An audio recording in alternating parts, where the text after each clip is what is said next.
Turns out, vaginal microbiota and breast cancer. Young women with breast cancer are experiencing something nobody talks about. Their doctors are forcing them into chemical menopause to save their lives, and it's destroying their vaginas. Not metaphorically, literally changing the ecosystem of bacteria that live down there, triggering pain during sex, dryness, burning, and infections that won't quit. The weird part? We have almost no idea why or how to stop it. Until now. A team of researchers in China just launched a massive study tracking exactly what happens to the vaginal microbiome when you blast premenopausal women with hormonal cancer drugs. And what they're finding is rewriting everything we thought we knew about menopause, bacteria, and the hidden costs of saving your own life. So what's actually going on inside the bodies of young cancer survivors? Here's the problem that scientists were wrestling with. Hormone receptor-positive breast cancer, the kind driven by estrogen, is one of the most common cancers in young women. And the gold standard treatment is brutal but necessary. Shut down the ovaries, then hit the cancer with drugs that block any remaining estrogen in the body. It works, but there's a hidden casualty that almost nobody talks about. Your vagina completely transforms.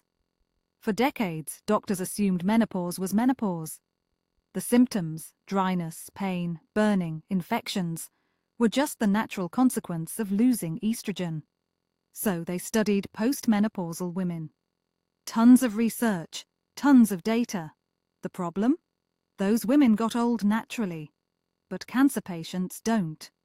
They go from fertile and healthy straight into an artificial, chemically induced menopause at 30, at 25, sometimes younger.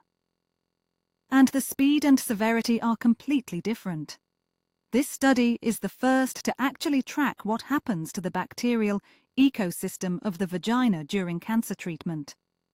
The researchers behind this are based at Women's Hospital, part of Zhejiang University School of Medicine in Hangzhou, China.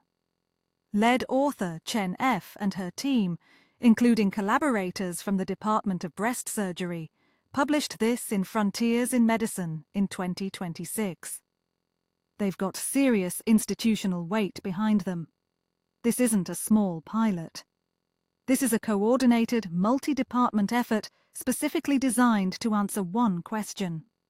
As estrogen crashes during breast cancer treatment, what happens to the bacteria that make the vagina healthy? They enrolled 110 premenopausal women between 18 and 45 years old, all diagnosed with hormone receptor-positive breast cancer, all about to start endocrine therapy. Half got ovarian suppression plus an aromatase inhibitor, a drug that blocks the enzyme that makes estrogen. The other half got ovarian suppression plus tamoxifen, a different hormone-blocking drug. Then the researchers collected vaginal swabs at baseline, then 1 month in, 3 months, 6 months, and 12 months. Not once, repeatedly, over a full year. Here's the clever part. Each swab got sent for 16S ribosomal RNA sequencing. That's the genetic barcode of bacteria. It's like taking a census of who lives there, how many of them there are, and whether new species are moving in.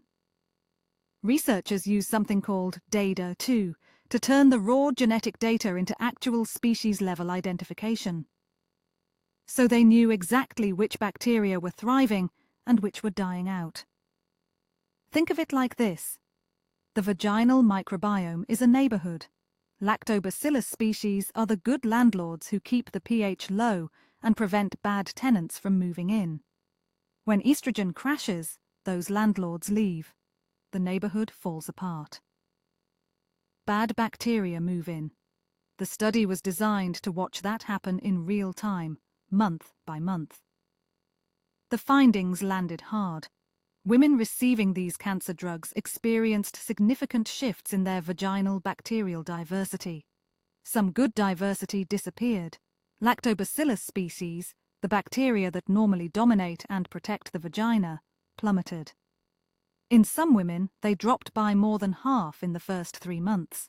That's not gradual. That's catastrophic. But here's what made it even more interesting.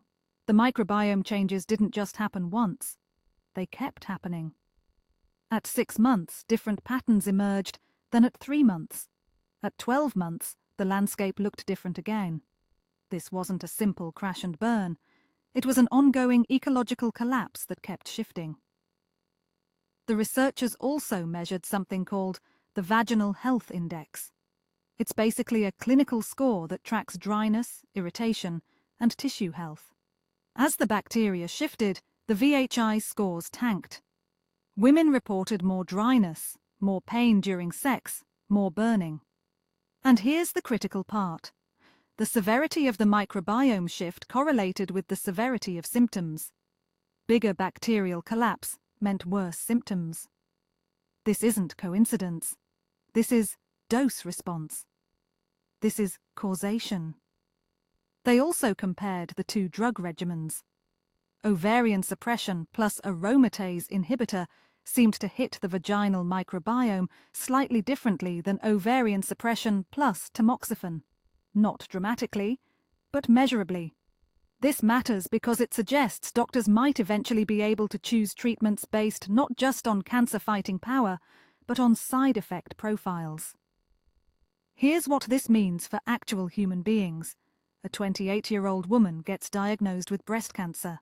She starts treatment. Within 3 months, her vagina has become a hostile environment for the bacteria that used to protect it. She experiences chronic dryness. Sex becomes painful. She gets vaginal infections repeatedly. She's not experiencing natural menopause. She's experiencing accelerated menopause compressed into months instead of years. And until now, there was barely any data explaining why. Now, one important caveat. This is a protocol paper, meaning the researchers are laying out their plan. Some of the data has been collected, but full results aren't published yet. You're essentially reading their study blueprint, so we don't know the complete picture of how treatments might reverse these changes or whether probiotics or hormone creams could help restore the bacterial ecosystem. That's the next chapter. And it's desperately needed. The bigger issue is that cancer treatment has always operated with a cruel calculus. Save your life, accept the consequences. But what if those consequences could be minimized? What if we understood the mechanism well enough to protect the vaginal microbiome, even while killing the cancer? This research cracks that door open. Here's what makes this genuinely revolutionary. Most menopause research focuses on natural aging, but cancer survivors aren't aging naturally.